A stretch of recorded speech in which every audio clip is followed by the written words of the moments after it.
guys, welcome to Tweak Talk. I hope you've had a great week wherever you are. We seem to be doing these on the weekly. Is that going to be the plan? I think so, going forward. I think that's the plan. So you're going to see these weekly. We're on the fly here, eh? Yeah.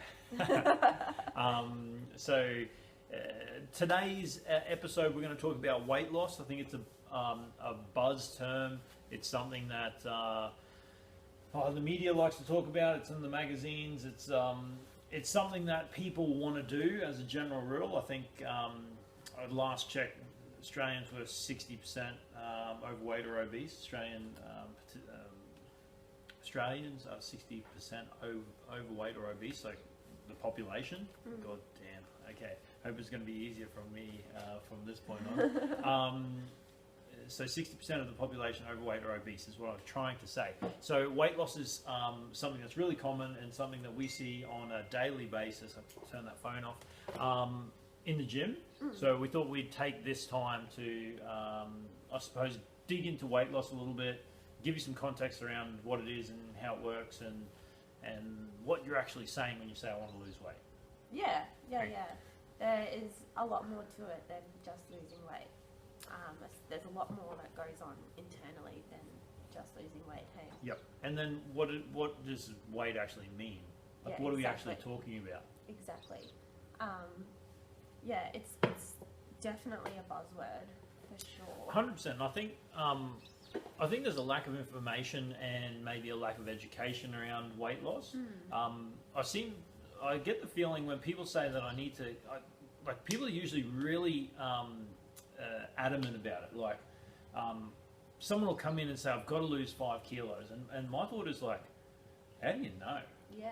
What is 5 kilos of you? Yeah, that's the thing. You know, like, we're fitness professionals. We deal with weight loss all the time. The buzzword weight loss.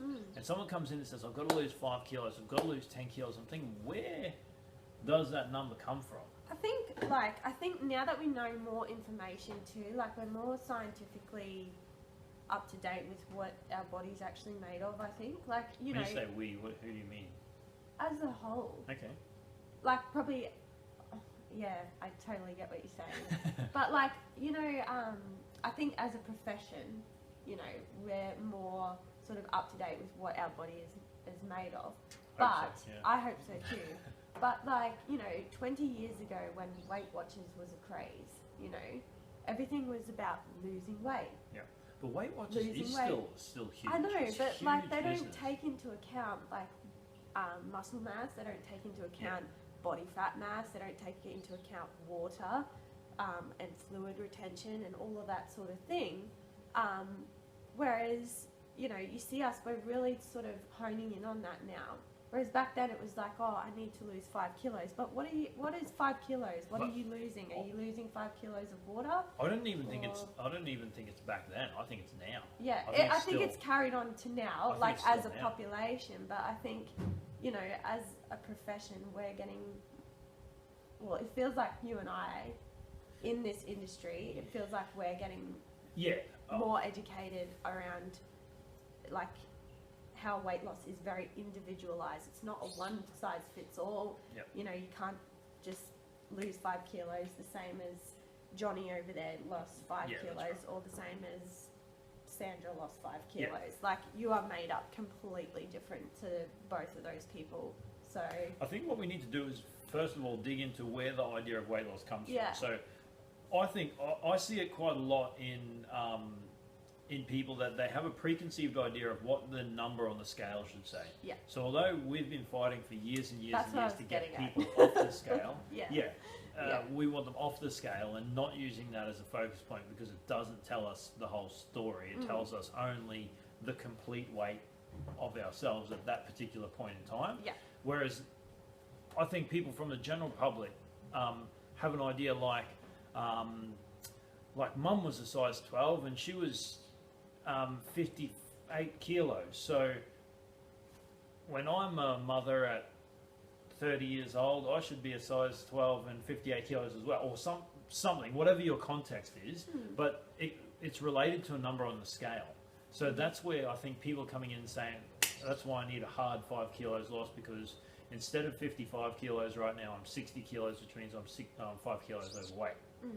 I think that's where it comes from for men or women. So men want to be, 80 kilos, women want to be 60 kilos, whatever the number is.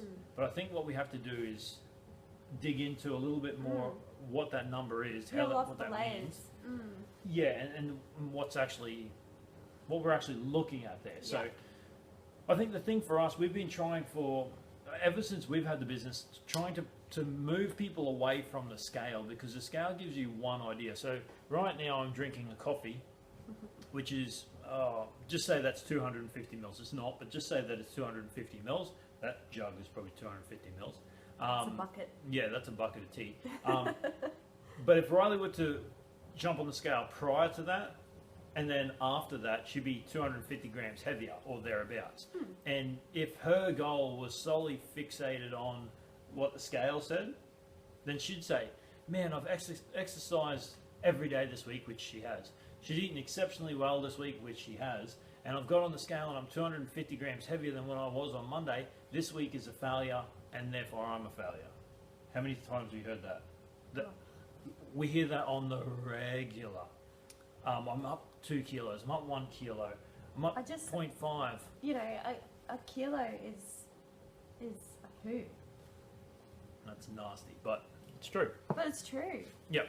And this is the thing. This is where I think our education, our process in educating people needs to kick in. Because, exactly. There's so many variables. Like there's so many variables. Like number one for women, your cycle. You know, you can fluctuate up 2 to kilos? 3-4 kilos with fluid, and you know that's a phenomenal thing over the course of 1 month. So yeah, it's not. So what we're trying to get across is that the scale gives you an overall mass. It doesn't distinguish between what your bones weigh, how much fluid you're retaining, what your muscle mass is, what your fat mass is. It doesn't tell you any of that. It just tells you what you are right now as a snapshot in time. As a general rule, we encourage people to stay away from that, because it sort of has us hone in on what we think a number is good for us, and then focus on getting to that number however we can. So, for example, we see this on a regular basis. Someone will come in and say, all right, I'm sticking to my macros, I'm eating 1,000 calories a day, and it's been working really well for me, I've lost 10 kilos. When I hear that, I think, fuck, you just lost 10 kilos of muscle, man.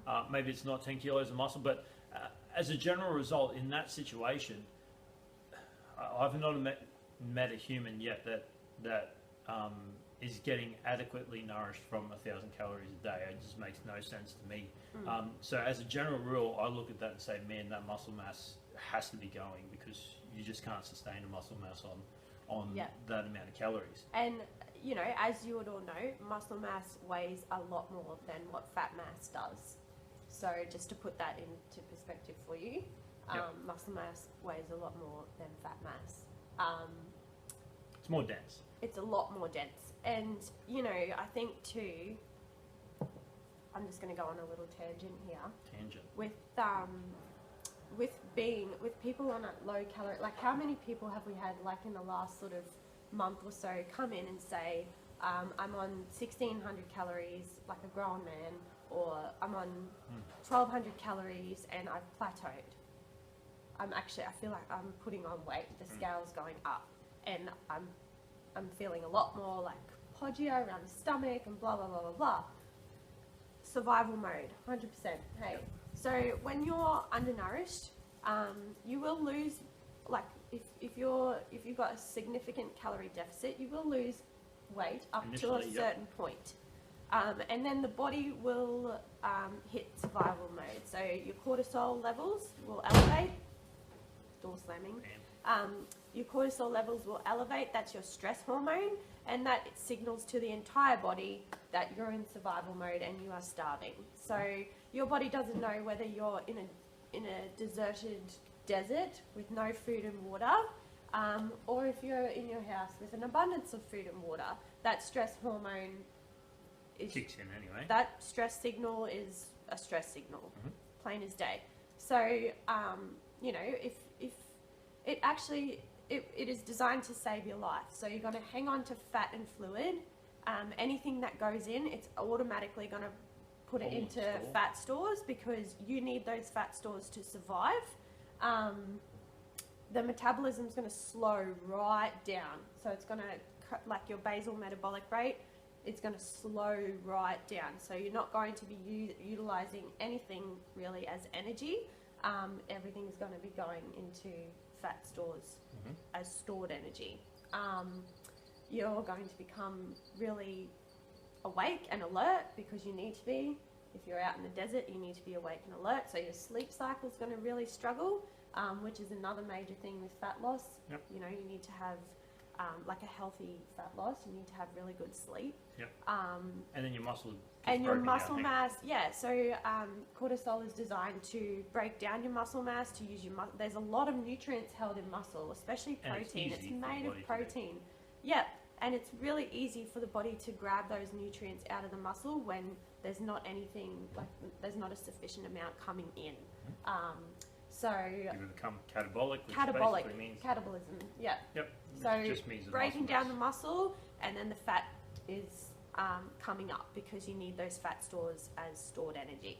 Yep. I hope that makes sense. So a lot of people are in shock when they come into us and ask for, like when we start coaching them, you know, we're upping their calories, we're getting those regular meals in during the day, and they're shocked with how much food they're eating. And also shocked when 2-week check-in comes in and the fat mass begins to reduce. So, yeah. All right, let's pull you back from that tangent now. But so it's information that needs, it's just background information. It is super important, Yeah. and I think what we need to do is a tweak talk on calorie counting, macros and all that sort of stuff, because we see... on a daily basis. we've really worked against calorie counting, and if it fits my macros. Not so much calorie counting, it's if it fits my macros. Even calorie counting, largely. It's true. Yeah. People are like, man, I had 2 cheeseburgers today and French fries, and but I stayed under my... If it fits your Same macros. with calorie counting. Yeah. If you come back with 1,200 calories, as long as you're under your 1,200 calories with sweet, we're losing weight. So we have to do another video on that completely, because there's an hour of conversation there for sure. Yeah. But I think if we can come back to weight loss, I always like to say, so in terms of weight loss, what we're primarily talking about is fat mass. If you're talking about the number on the scale, what I say is the people that are on the Biggest Loser, like really overweight, really obese people, they need to reduce the number on the scale, because their frame is generally under load, generally can't withstand that. So you find that people that are really quite obese have, if they don't have it already, they're staring down the barrel at it. Ankle issues, hip issues, knee issues, lower back issues, structural problems because of the weight. But generally speaking, what people are asking for when they're asking for weight loss is a reduction in fat mass. Yeah. And I think understanding the two is really different, is really crucial, because we can get you into the gym and we can get you on a good weight training program, and you increase a kilo of muscle mass over a 12-month period, let's just say, and you lose 2 kilos of fat. Your body composition is completely different, and you've only lost 1 kilo on the scale. Up a kilo in muscle mass, down 2 kilos in fat, your difference is only 1 kilo. So if you're only looking at the weight on the scale, it's like, man, I trained for a whole year and only lost a kilo. What a waste of time. Whereas we look at that and say, man, you gained a kilo of lean muscle mass. You've increased your functionality significantly. You've increased your abilities, your body's ability to burn calories at rest, which is your metabolism. And you've done all these cool things around, you know, building muscle mass around the joints, which helps secure and strengthen the joints. You might have built core strength. You might have rectified your posture. You might have given yourself more energy. all of these things that come in with it. So there's so much more to the story as well than actually. as the many health issues that obesity carries with it. So Correct. diabetes and heart disease and all that sort of jazz. So Yep. hormonal issues. Yeah, 100%. So I think what we need to dig into, and for those of you out there that are watching this and are thinking that I need to lose some weight, let's change the language around that too. Yeah. I need to reduce my body fat Yeah. as a general rule, because your body fat, so we need some body fat. There's very few people that are walking around in danger of not having enough body fat though. True. You know what I mean? So everyone, generally speaking, has got sufficient body fat levels. This is generalization. Some Yeah. people there have some conditions where putting on fat is something they need to do. Yeah. But that's not the majority of people. So as a general rule, when we're talking about wanting to lose weight, we're talking about a reduction in body fat levels, whether it be subcutaneous body fat, which is the fat that's stored under the skin, Yeah. or visceral body fat. Which is stored around the organs. Correct. Which is probably can be more urgent in terms It's a of higher reduction. risk if you have a lot of it. Correct. But again, you do need some there as a protection barrier for organs. So, Yep. and It's important. Yeah. yeah, especially for women with babies and whatnot. So, Yep. you definitely need some of it, but too much of it is a higher risk, as well as being too low in it. It's Correct. a high risk. Again, though, as a general rule, most people aren't walking around with not enough visceral That's fat. right. Yeah. We seem to tick that box pretty well, given that what we mentioned at the start of the 60% of Australians being overweight or obese. So, Yeah. so that's important to understand. I think the next thing we need to look at is how we're actually measuring that. Yeah. So we've talked about the scale. The Yeah. scale is something that probably everyone's got at home in their bathroom. If you do have a set of bathroom scales, next bin day, chuck them out. That would be In the our recycling recommendation. bin, of course. Do you recycle them? Maybe. Oh, where we live, we recycle. Yes, so you have to recycle them. Yeah? Yeah. Okay, recycle them, Rylee If you says. live in an area where they're recycling, please put it in that bin. Okay, cool, do that. Do that, but just chuck them out. Yeah. So get rid of those suckers. We used to do the skin fold test.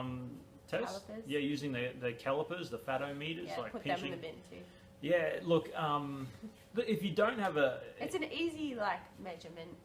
Yeah. For like a casual measurement, but you can't it's not something. Well, it's the best thing that we had for a really long time. Yeah. So, Without using modern technology. yeah, Yeah. it's a tool that's been used in the fitness industry for a really long time. I don't know who else uses those. I've seen them around a little bit. Yeah. Just Nutritionists use them. I don't dietitians? think so. I think more like comp coaches and stuff. They'll use that for people really leaning out for Yeah, sure. competitions and stuff like that. But I haven't seen them. They're really not an accurate way to use to measure fat when it's in an obesity or overweight situation. For sure. The higher the body fat percentage of the individual, the less accurate those calipers become, which is why they're common in comp preparation. So if you're testing someone that's got abs, then it's an easy way to do it. And it's an easy way to quickly identify exactly what's going on. But we've done that for years because it was the best tool that we had. Yeah. We've sort of moved past that now to the bioscan, which I think is... Which is a massive step up with accuracy. Oh yeah, So accuracy is there's just blown out the window. Yeah, there's nothing that compares to it. So it's the highest grade it's a medical grade machine. Yeah, so, for sure. Yeah. And that gives us the ability to break things down. There's, other scans like the DEXA scan, which is I suppose the state of the art in terms of bone density. Yeah. There's actually an X-ray. Yeah. The DEXA scan is the most accurate body composition analysis. I don't think so. I think the DEXA scan, because it's an X-ray, I think it's like the gold standard for bone density. But I don't know that it's significantly better than the number bio. one, and then it is, but they're sort of on equal plane, but it's just that the DEXA scan, obviously you're exposed to radiation and all of that sort of stuff, so Definitely people don't recommend that on a regular basis. But I do know people that have it going back to people who do comp prep, I know a few athletes that will go and have a DEXA scan before a major comp because it's the most accurate way. And with my studies, I've heard that too. Okay.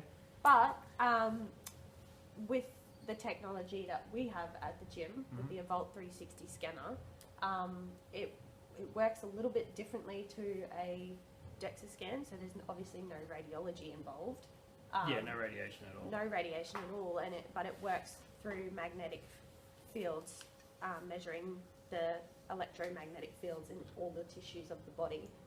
So it's still a really 100% accurate, like it would, it's pretty much a level plane. But yeah, that's just what I've heard. So the thing with the accuracy is that unless you're doing a post-mortem analysis of the body, you can't determine with 100% certainty the level of body fat. So it's about, without killing you, doing the most accurate testing we possibly can. So that's why we incorporated the bioscan. A DEXA scan is another option. You can do bod pod as well, which has got to do with air displacement that I don't quite understand. But I don't really understand that either. they're three really quite advanced ways of testing body composition. Quite expensive ways of testing body composition as well in terms of the investment required for the machine. But for us, it gives us the ability to look significantly past what's on the scale and also what we're able to test just with subcutaneous fat. Because when we're doing pinches, as an example, we can only give you a body fat percentage based on subcutaneous fat, which again is not telling us the whole picture. So it's about being as informed as we possibly can to say, all right, you've got 20 kilos of fat mass. What we want to try and do is reduce that and bump up your skeletal muscle mass to make you more functional, to increase your metabolism, to do all those good things. And we're going to reduce your body fat by doing X, Y, Z. Yeah.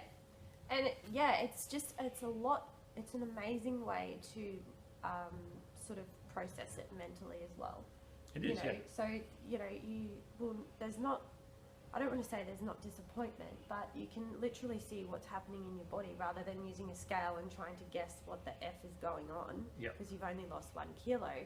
But the result actually may be so much more significant on a scan sheet because, everything's broken down. You can see, how much muscle you may have gained and how much water you may be hanging on to because water and fluid retention are a major, major factor. So it's I think the mental processing of it is a lot more. Yes, it's a lot more accurate because but it's a more holistic, healthier and more holistic way. Yeah, holistic approach to understanding exactly what's going on in terms of your weight loss or your health improvement. Perhaps we can say it that way, because you can see that. Okay, I'm only down 200 grams of fat, but I'm actually up 300 grams of muscle. That's brilliant. You can check your hydration levels, you can see your bone density, all these types of things.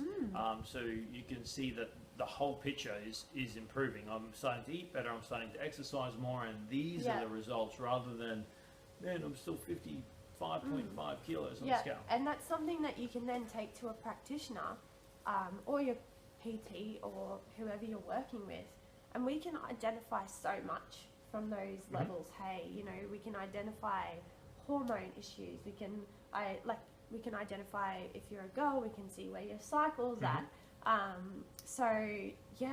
It's really cool to really sort of rectify, some issues that may have put you in that position in the first place that can be fixed. The body is made to heal. The body is made to sit at an optimal place. And you can find that with using testing like that. So, testing that's actually going to serve you and show you something. So, talking about testing that's going to serve you, we did want to touch on BMI today, which is a calculation based on your height and weight. Look, we've really encouraged people around BMI or away from BMI. So when people come in and say, hey, my BMI is this, and so I'm overweight, or I'm grossly overweight, or whatever the case may be. We've always tried to coach them around that. I think we can be really harsh on BMI, and I've definitely been really harsh on BMI. I think you have too. Maybe if there's no other analysis available, maybe it's something to give someone some value somewhere. And maybe if nothing else, it raises the awareness around taking action in regards to your health. Yeah. But please don't be out there saying, relying on your BMI. Man, just don't do it. For example, I've always been overweight on my BMI. So have I. Always been overweight on my Yeah. BMI because it doesn't take into account body composition, which is so crucial. When you're looking at BMI, it doesn't. There's no factoring in there about how much muscle mass you have versus how much fat mass you have, which I think is crucial. So if you come into us and say, hey, my BMI is this, and which has me grossly overweight, generally what we try and do is coach around that, and get you onto a scan to show you what's going on, and give you something you can actually use. Because if you're using BMI as an actual, there's nothing to use. That's true. There's really nothing to use No, there. You there's can't. not. Because you can't put, this is the thing, you can't put people into a one-size-fits-all approach. Yeah, that's right. At all. The thing that you can use from that is weight on the scale, which hopefully we've just dispelled, hey, because it spits out a number that says you're overweight, and if you're 65 kilos, it tells you that you need to be 59 kilos. Yeah. Like me, I think I'm like 10 kilos overweight according to my BMI. Yeah. I never forget it. I was like 18 years old and I went to a health nurse. Yeah. And she's like, oh, we better do your BMI. And I was in the overweight category. I've never been overweight. I was just so confused. Like back then I wasn't, I was sort of into my fitness, but I wasn't educated around BMI or anything like that. I was like, what the hell is this? So I went home and researched it all, and I was like, oh, it doesn't really make sense to me. It is. And I'm an 18-year-old girl. Like, that's ridiculous. So I also had a prime example too the other week. I measured a woman, and she actually had the highest score I've ever seen on our bioscan, the Evolt. It does a BWI score, so Body wellness indicator. Body wellness indicator. So she had a 9.4, I think. That was the highest one I've ever seen. But yet her BMI was overweight. Yeah, she was a short lady. Yep. Just a ball of muscle, 12% body fat, super lean. Yep. Really into her fitness, really into her health. Yeah, she's never going to score well on BMI. Hey? Holy crap! I was just like, yeah, no. Yeah, let's just forget about that. It means nothing. So, because she just said, oh, she's educated, obviously. My BMI is this. I was like, oh my god, how is that even possible? So, yeah, just. So what can you do if you get a BMI result that has you classified as overweight? It might be it might be true. You may be overweight. But you need to understand exactly what's making up that weight to be able to make that determination. So if you're out there and you've got a BMI that says you're overweight, you're obese, whatever the classification is that you get, take it with a grain of salt, but actually action that. Don't pass it by, because what we're talking about here is health. Exactly. The idea when you get a BMI score is that from someone, whoever it is, the idea, what they're trying to get across to you is that they want you to improve your health. Sometimes they don't use the fucking words, you should try and improve your health. They tell you you're overweight and you're going to die if you don't improve your BMI, which is generally rubbish. But take that as a sign to take some action. Go and find out exactly what's going on, because it may be that you need to start improving your health, which is never a bad thing. So whatever the action is that initiates that, I'm all for it. And then let's work out exactly what that means, hey? So we can break that down and say, all right, so if we get you in and you've just said, I've been overweight on my BMI, okay, we'll coach around that and say, okay, this is what we're actually seeing. This is how your body composition is broken up, and this is why this is not serving you, this is good for you, let's work on changing this composition.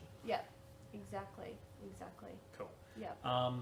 All right, so I think that's super important. So hopefully by this point in the video, we've coached you away from the idea of losing weight and refining that to, I suppose, optimizing your body fat levels, maybe increasing your muscle mass to improve your functionality and increase your metabolism. Yeah. I think we should probably also touch on while we're here. When we say increasing muscle mass, I can almost just about hear women running from the screen as a general rule. Because when we say increasing muscle mass, this is one of the things that, in my experience, I don't know if you hear this, but it's like, I don't want to be muscly. I don't want to, I don't want big shoulders or whatever the case may be. Meanwhile, I'm over here, shouldering. Yeah.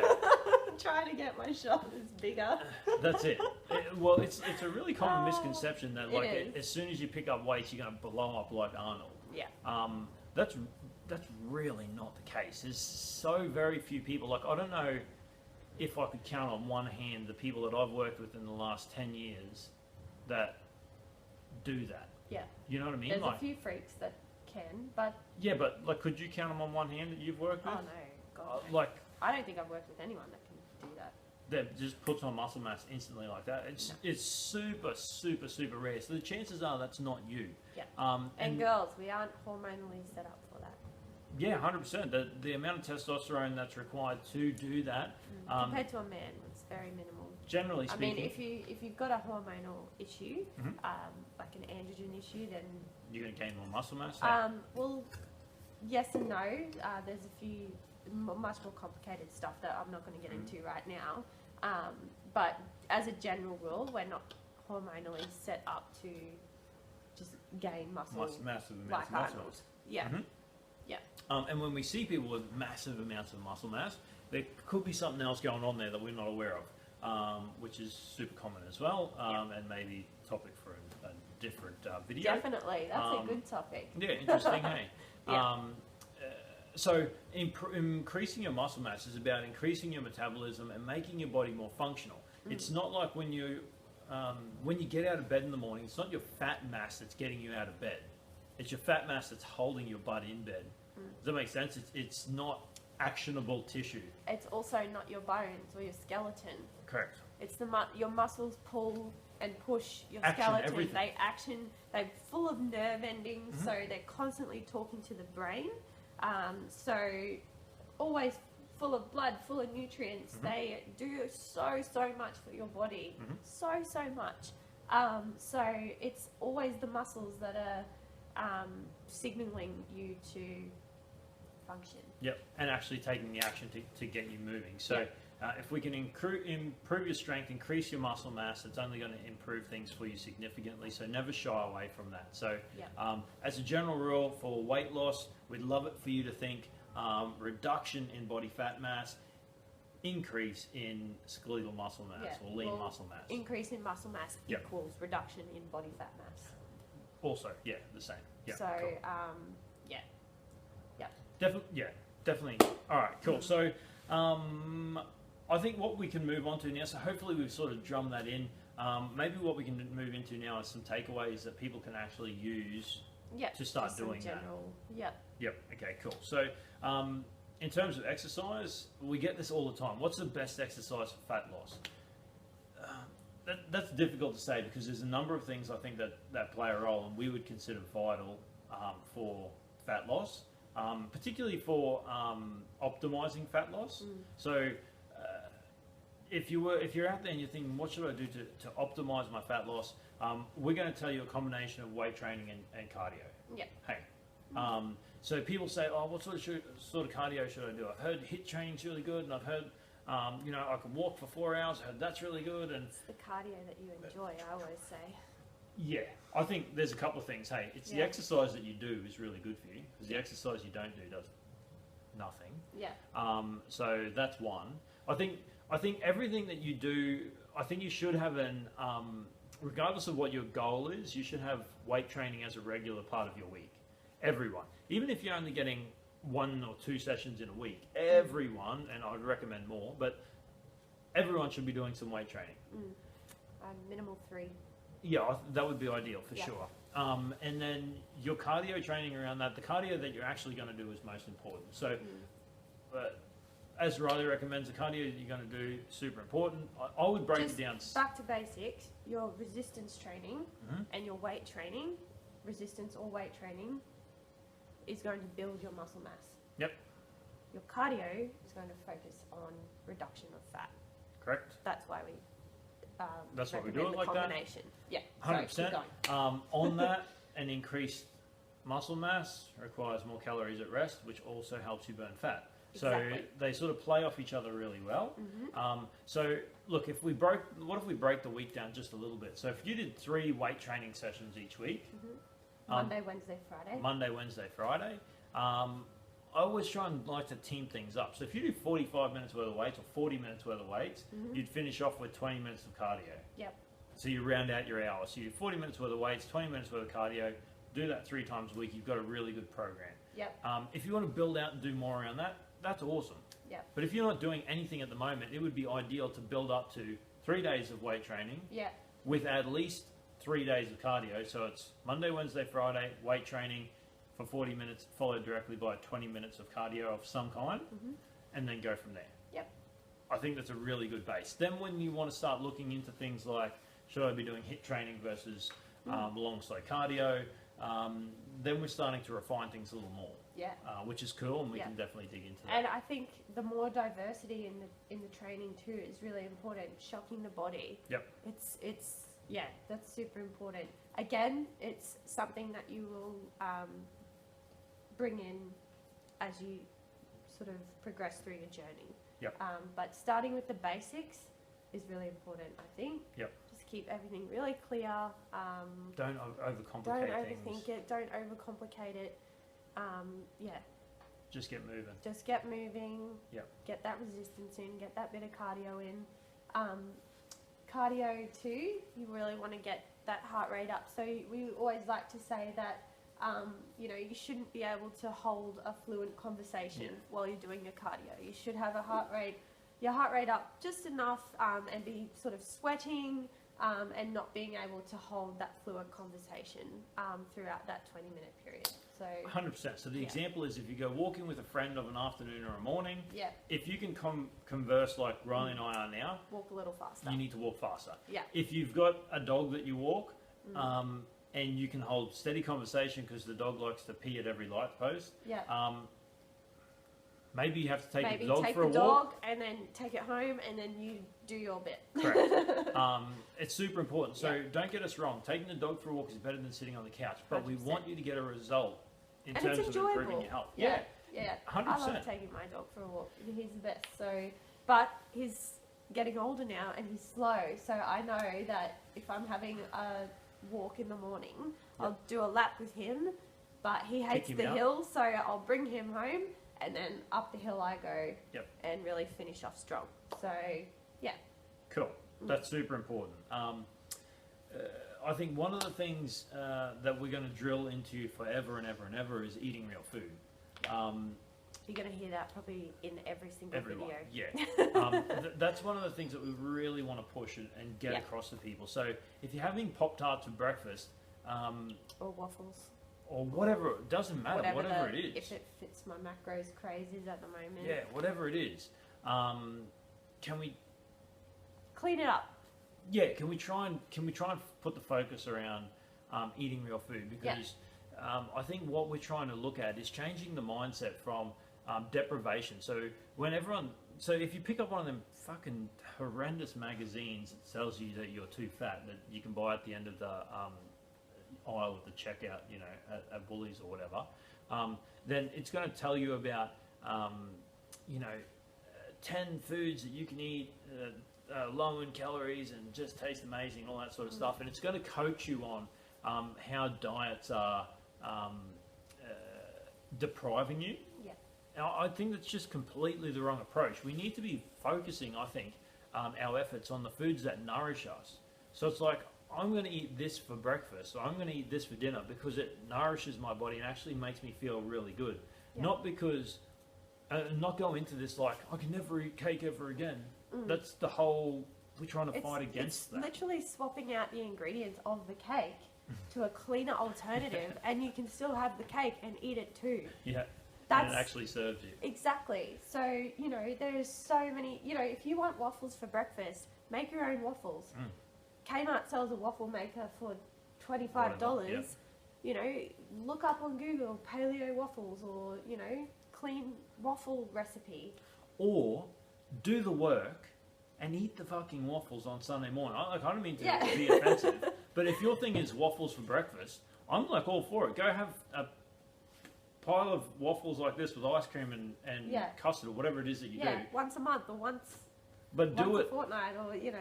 Do that one meal after you've done the work. You've done 90% of your week has been bang on. You've eaten really well, real food all the time. And then on Sunday it's like, man, my breakfast is whatever the F I want. Yeah. Yep. And we're all for it. Hey, 100%. It's just if you make those waffles breakfast every day, it's really hard to coach on and improve your overall health and well-being, because that's not food. No. It's not food. If it's in a box, or if it's been processed, if there's things on the ingredients list that you can't even pronounce, or that you've never seen before, it's not a food. It's a man-made chemical. So, and the biggest thing too, and I push it and you'll hear me say it 1,000 times over, is that real food is made up of the elements that our body needs to survive and function well. So if you break down a real whole food into all its separate things that it's made of, we'll find all those things in our bodies that make us. So our body recognizes that, it absorbs it really well, because it's not a foreign chemical, it's not a preservative, it's not an artificial carbohydrate, sugar, whatever. It's something that is out of nature, and we recognize it, so therefore we utilize that as energy. It goes to repairing muscles, it does all those good things. It goes to our neurotransmitters to help them so we can function really well mentally. But, you know, if you have a diet that's high in sugar and processed carbs and all of that sort of stuff, our body doesn't actually recognize them. And you know what? Fat mass, fat tissue, fat cells, they don't require a lot of blood supply. So, you know, if you've got a foreign thing coming into the body's got to go, I don't really know what that is. It doesn't look really good. It doesn't look like it's good for me. So I'm going to put it somewhere where there's not much blood supply, so it can't access, like, that way I'm safe. Yep. Where's it going to put it? Throw it into the fat mass. Fat mass. So, yeah. Super important. Yeah. So it's just another way of, it's science, it's another way of looking at it. It's just educating yourself really on how it actually works. But I think when you know these things, you make better choices. When you're educated and you know these things, you will make a better choice when you go to pick something up to eat it. So just eat real food. Just eat real food. That is our philosophy of life. The last one I wanted to drum on, or to hit on, is to be honest with yourself. I think wanting abs and wanting to eat pizza every night, they just butt heads. You know what I mean? Like, and that's just maybe your goal is never to have abs, but your goal is to reduce some body fat. So I think at some point in time there has to be some sacrifice made to acknowledge, all right, I've been eating whatever I want for the last 10 years. Now I want to reduce a dress size or whatever it is. I can't continue with the same mindset, because the mindset that I've had has got me to the point that I am. So I need to change this. I need to go through a mental process to understand the foods that I've been eating aren't serving me. It's not working because it's got me to this point. So I need to take action to make changes. Now, when we encourage people that we're working with to make changes, we talk about small things. So it's like, all right, change your Nutri-Grain in the morning to cornflakes. Not a great deal of change there, but we're trying to educate some steps. And then it's like Nutri-Grain to cornflakes, and then it's like cornflakes to oats, and then oats to eggs. As a progression, not because cornflakes are great, it's just they might be better than Nutri-Grain. And then we can look to work towards a proper source of protein. So it happens over time, but I think that being honest and being aware that you're going to have to make some changes, sacrifice maybe not the word, but change. Yeah. To be able to achieve something that you've not yet achieved or you haven't seen for a really long time because life happens and you get into a routine of not eating well, not exercising because you're busy or whatever it is. Yeah. Then you need to start making those changes to work towards that improved health. You can't continue to do the same thing and get a different result. It just those things don't mesh together. Exactly. And I think the biggest thing, just to add on to that, is time. Mm-hmm. Giving it time. Oh, you know, if you've been living this, a certain lifestyle for 10 years, yep. It's taken 10 years for your body to get to that point. You know, you have a lot of unraveling and a lot of undoing, and a lot of learning. A lot of learning, a lot of mental processing. And that's how you do it properly. That's how you do it holistically. If you can work through every single part of what got you to that point, both physically and mentally, to undo that, then your body is going to be holistically healed, you know, in the long run, because you've done all the mental work and the physical work to undo to that sort of point where you're at, you know, where you're not happy and you're unhealthy. Yep. You know, you're going to do all the holistic work then to unravel that and build a better body composition and a better mental. Well, that's the thing. You give yourself the chance to maintain those results. Hey, whereas if you go from eating crap today to hardcore not eating crap tomorrow, there's generally a bounce back from that. Hey, because you've done no mental shift. You've just physically changed the food that you're eating, and you're in that deprivation mindset, you're in that struggle, that sacrifice mindset. It's like, I'm going to do this and this and this, and then you get a good result, or maybe you don't, and then you revert back to the things that you know that you think make you feel good, because you haven't gone through the process of understanding that you're being nourished, you're working towards something. Yeah, and realizing why you're at that point. Correct. You know, what is it that's got you there? And I think that's definitely something that you like, looking deep into your health, spiritually, mentally, physically, emotionally, because there is a reason why you're at the point why we're all right here, right now. There's a reason why we're here. So yeah, it's really looking deep into the factors as to what's got you there, and unraveling it, undoing everything, just so you can mentally process it and move forward. So, yeah. Awesome. I think that's it. That's pretty much it. Cool. Hopefully you got something from today. Hopefully you can reconsider, I suppose, the terminology that you use and the goals that you're setting around your health going forward. And look deeper into your health too.